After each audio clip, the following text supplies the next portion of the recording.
오래전에 친구들과 카페에 간 적이 있습니다. 친구들과 담소를 나누고 있는데 사장님이 관상을 봐주시겠다고 하는 겁니다. 친구들은 좋다고 한 명 한 명 받았습니다. 시험에 붙을 것이라는 둥, 여자친구가 곧 생길 것이라는 둥, 아주 좋은 얘기를 해줬습니다. 마지막에 제 차례가 되었는데 저는 안 보겠다고 했습니다.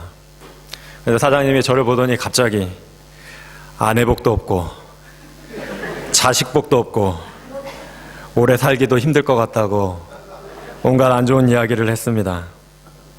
그 뒤로 친구들이 한참 놀렸던 기억이 납니다. 뭐 이런 데가 다 있나, 다시는 안 가야겠다 생각했는데 얼마 안 돼서 문을 닫았습니다. 사람의 심리가 참 묘한 게 그냥 이야기 한번 듣고 흘려보내면 되는데 마음 한구석에 그 이야기가 계속 남아 있었습니다.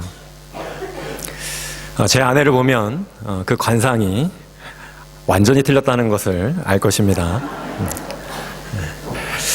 2016년도에 조사한 자료에 따르면 무당 단체인 대한경신연합회와 한국역술인협회에 가입한 회원이 각각 약 30만 명이라고 합니다. 비회원까지 생각한다면 오늘날 우리는 무속인 100만 명의 시대에 살아가고 있습니다. 과학기술이 극도로 발달한 21세기에 참으로 아이러니한 일이 아닐 수 없습니다. 공급이 많다는 것은 수요가 그만큼 많다는 것이죠.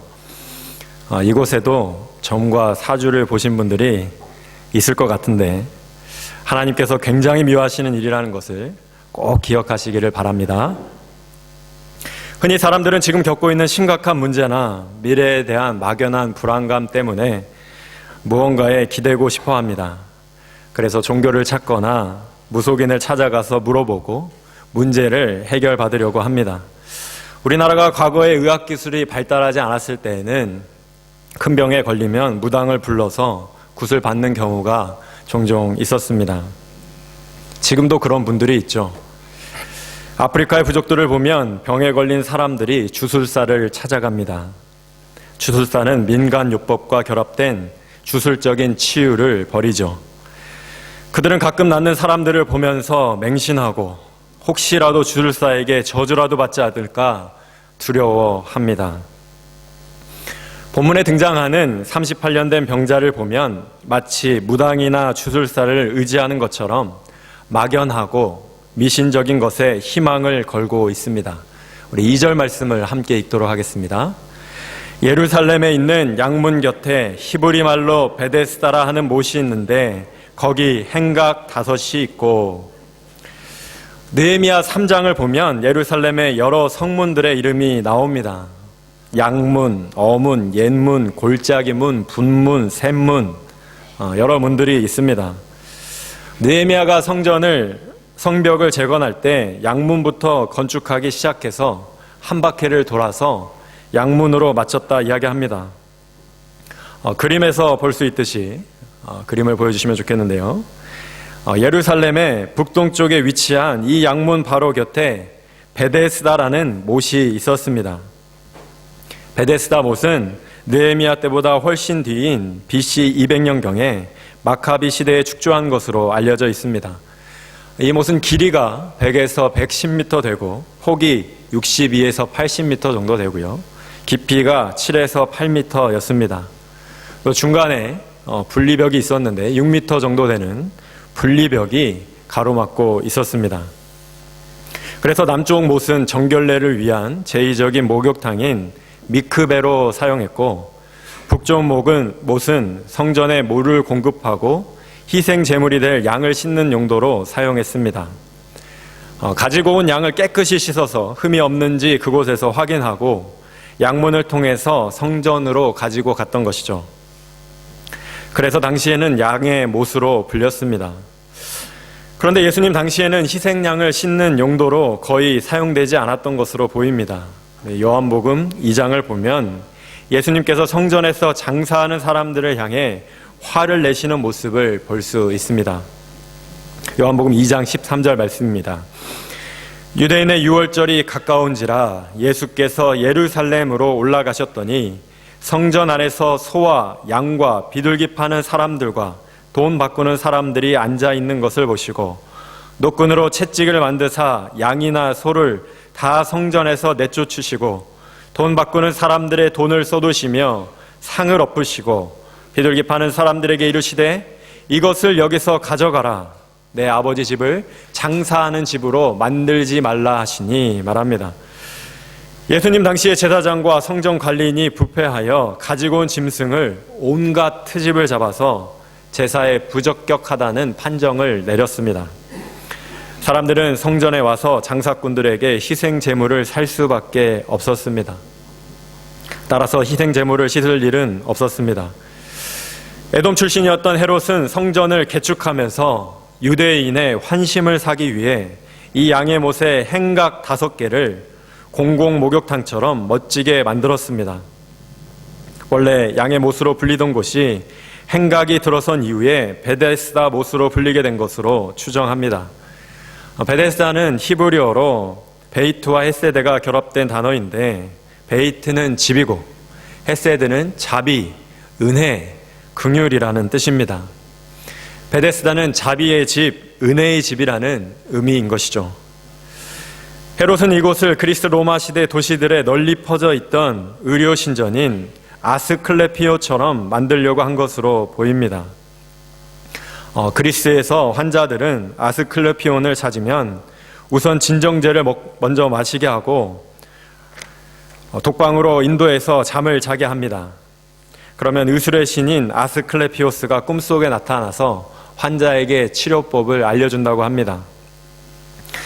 이곳에서 행했던 치료법은 주로 아스클레피오스를 믿고 깨끗한 물을 마시고 씻는 것이었습니다. 깨끗한 물이 있고 병자가 많이 모인 양의 못은 아스클레피온으로 아주 적합한 곳이었습니다.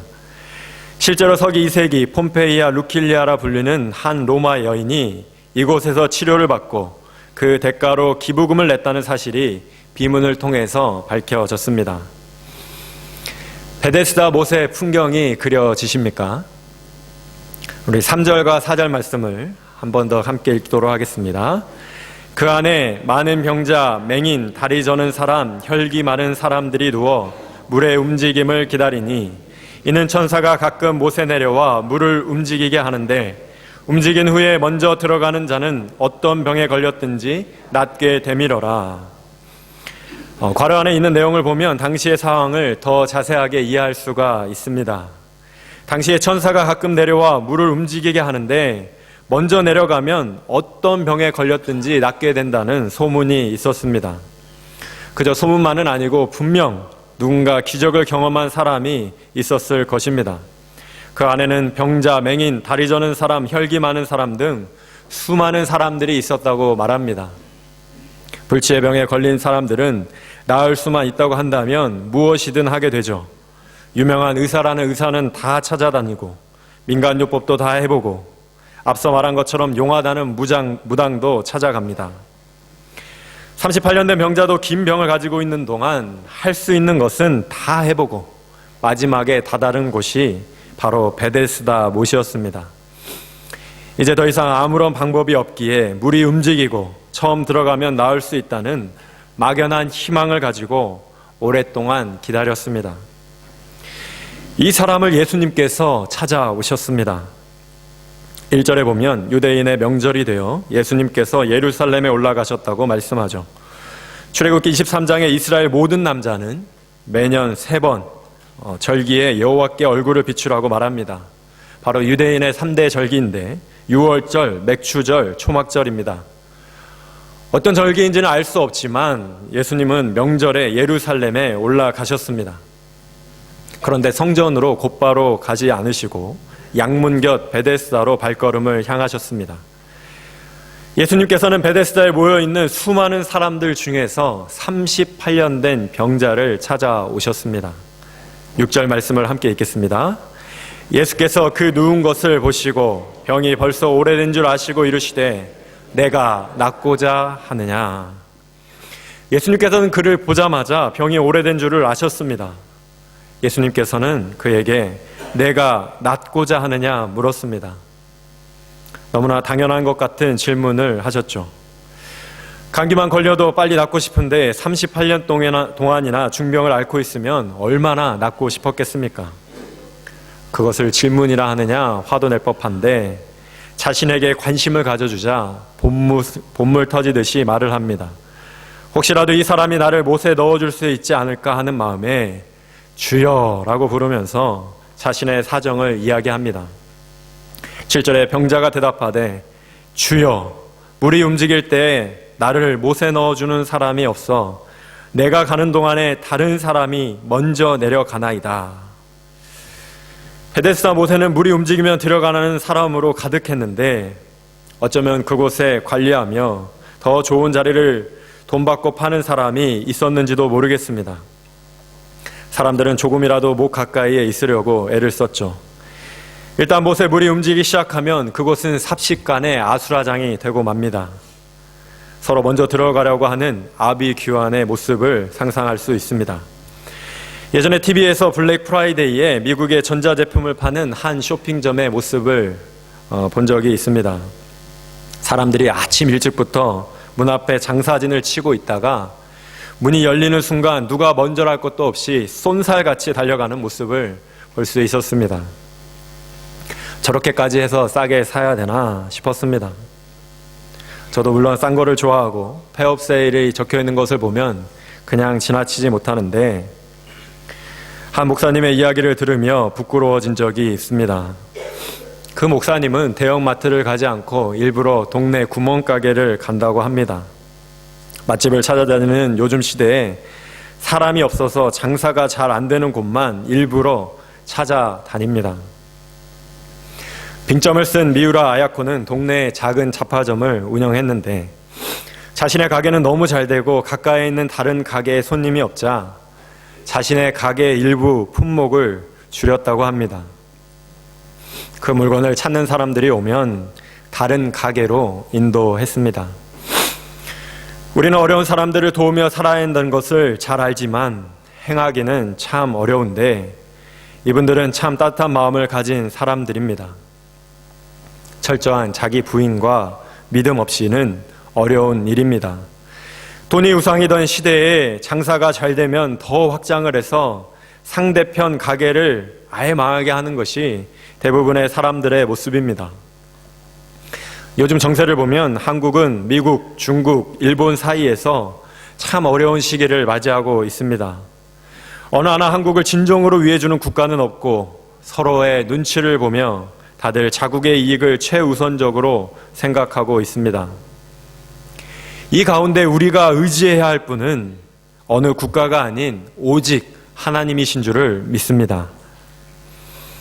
베데스다 못에 물이 움직이면 누가 제일 먼저 들어갈 수 있을까요?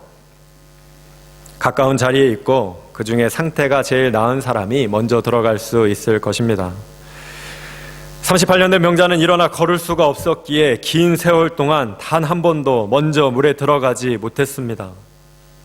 그는 예수님께 나를 못에 넣어주는 사람이 없어서 가는 동안 다른 사람이 먼저 내려갔다고 말했죠. 그곳에서 그는 철저히 혼자였습니다.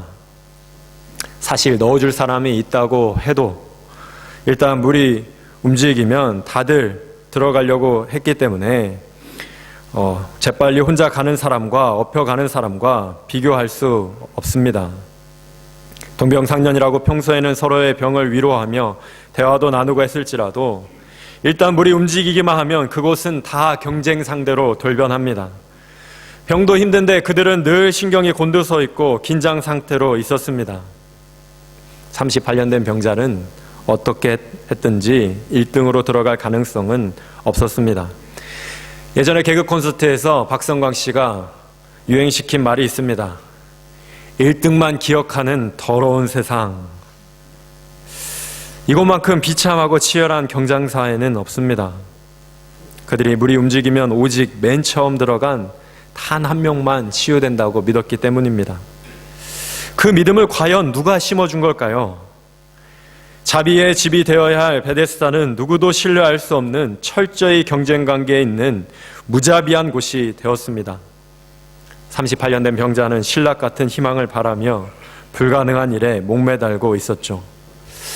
그런데 우리가 분명하게 알아야 할 것은 하나님께서 이렇게 되도록 상황을 만든 것이 아니라는 것입니다.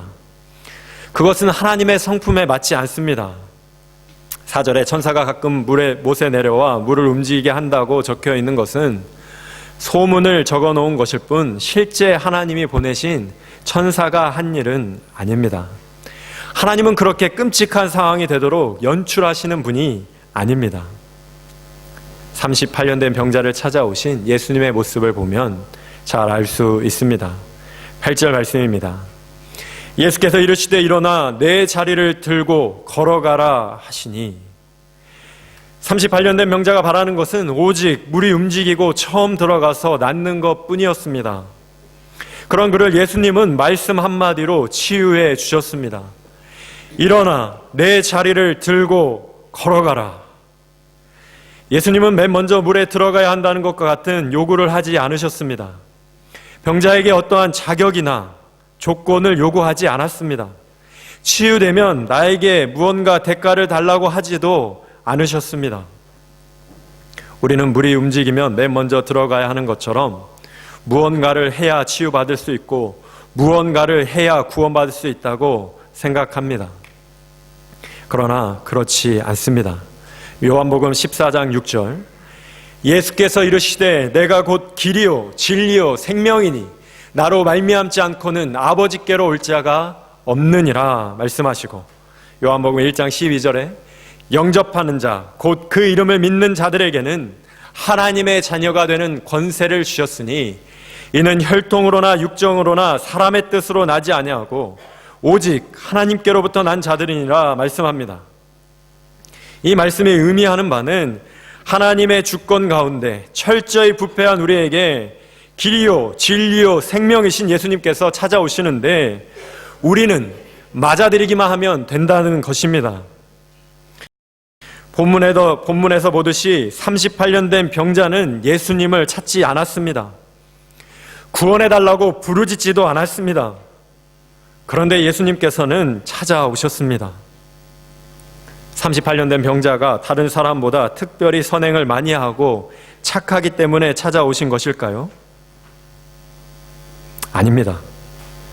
철저히 예수님의 자비로우심과 주권적인 선택으로 찾아오셔서 치유해 주셨습니다. 이 일에 병자가 한 것은 아무것도 없습니다.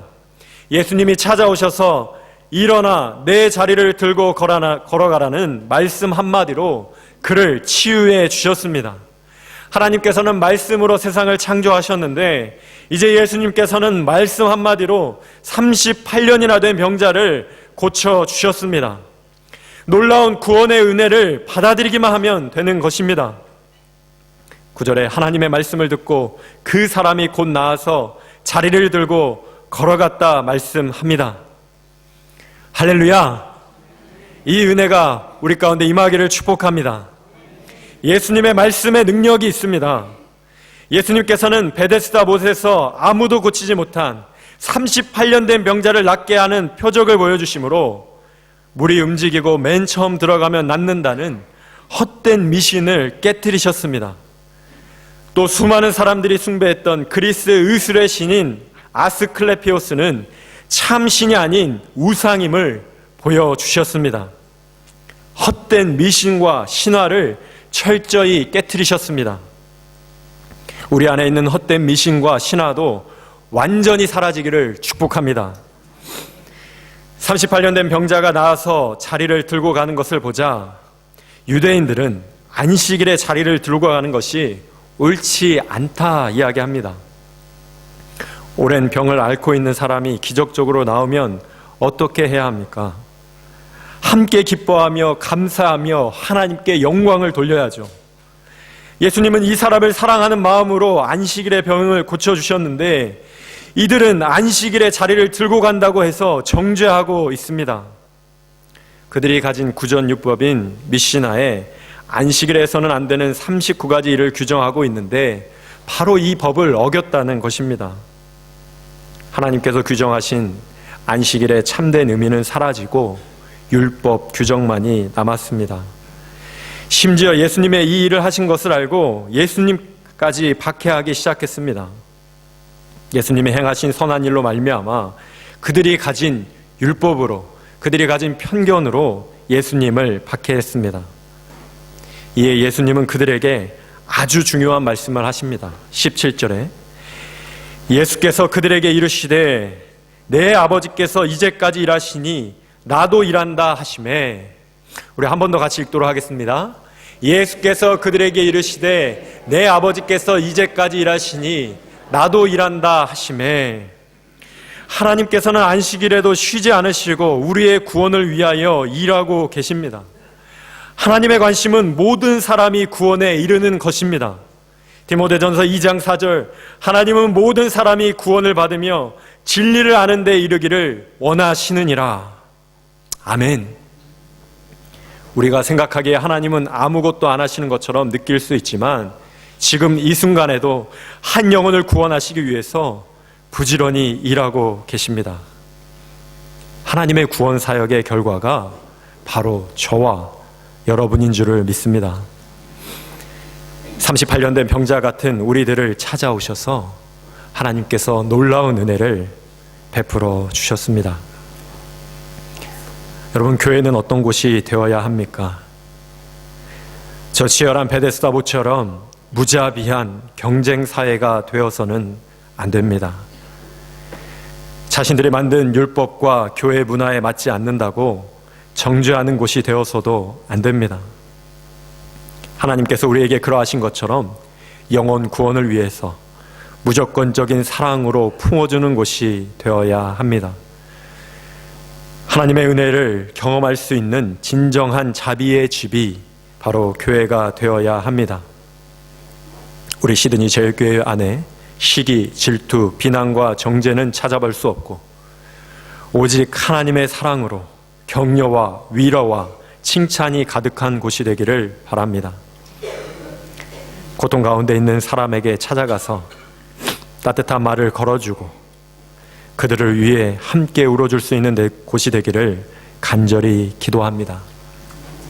진정 하나님의 말씀대로 살아있는 사람들을 통해서 38년 된 병자가 치유되고 나은 것 같은 하나님의 능력이 나타나는 곳이 되기를 간절히 축복합니다. 기도하겠습니다.